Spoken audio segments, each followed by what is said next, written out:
ছাত্র ধর্মঘট ঘিরে ব্যাপক উত্তেজনা শিলিগুড়ির বাঘাযতীন পার্কের সামনে। ছাত্র ধর্মঘট ঘিরে ব্যাপক উত্তেজনা শিলিগুড়ির বাঘাযতীন পার্কের সামনে। জানা গিয়েছে, যাদবপুরের ঘটনার প্রতিবাদে ছাত্র ধর্মঘটের ডাক দেয় সিপিএমের ছাত্র সংগঠন। এদিন বাঘাযতীন পার্কের সামনে উত্তরবঙ্গ বিশ্ববিদ্যালয়ের বাস আটকে পিকেটিং করতে থাকে এআইডিএসওর সদস্যরা। সেই সময় তৃণমূল ছাত্র পরিষদের সদস্যরা সেখানে পৌঁছয়। এরপরই শুরু হয় দুপক্ষের মধ্যে ধস্তাধস্তি। এই ঘটনাকে ব্যাপক উত্তেজনার আকার নেয়, যদিও পুলিশ পরবর্তীতে সরিয়ে নিয়ে যায় দুই পক্ষকেই। শিলিগুড়ি থেকে সত্যম নিউজের বিশেষ রিপোর্ট।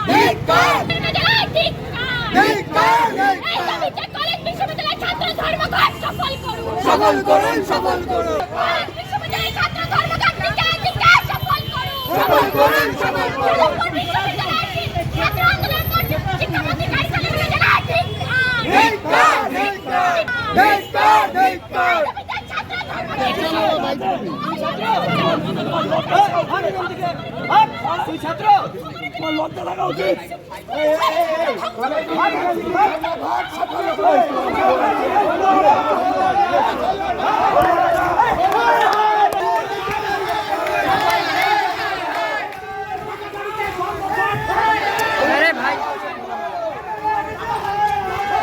আপনারা জানেন যে যাদবপুরের নাক্করজনক ঘটনার বিরুদ্ধে সেখানে ছাত্রকে যে মন্ত্রী কনভয় পিছিয়ে দিল, তার বিরুদ্ধে ছাত্র ধর্মঘট ডাকা হয়েছে।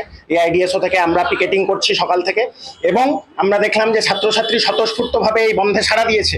ইউনিভার্সিটির, নর্থ বেঙ্গল ইউনিভার্সিটির যে বাস পুরোপুরি খালি।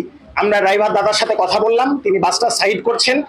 সেখানে কোনো ঝামেলা হওয়ারই কথা না। সেখানে এমন সময় দেখলাম টিএমসিপির গুন্ডারা এসে সেখানে আক্রমণ শুরু করলো, এবং পুলিশ সেখানে নীরব দর্শক হয়ে দাঁড়িয়ে আছে। সেখানে আমাদের কমরেডরা আহত হয়ে গেল।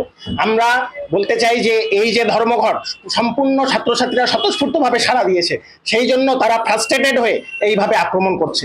আমরা মেডিকেল কলেজেও কাল প্রচার করেছি, পোস্টার করেছি, সেখানেও কিন্তু অ্যাটেন্ডেন্স নগণ্য, সেখানে শুধু পরীক্ষাগুলো হচ্ছে। আমরা বলেছি শুরুতেই যে এই ধর্মঘটে উচ্চ মাধ্যমিক পরীক্ষার্থীদের কোনো সমস্যা হবে না, এটা কলেজ ইউনিভার্সিটির ধর্মঘট, এবং আমরা মনে করছি যে স্বতঃস্ফূর্তভাবে সম্পূর্ণ সফল এই ধর্মঘট।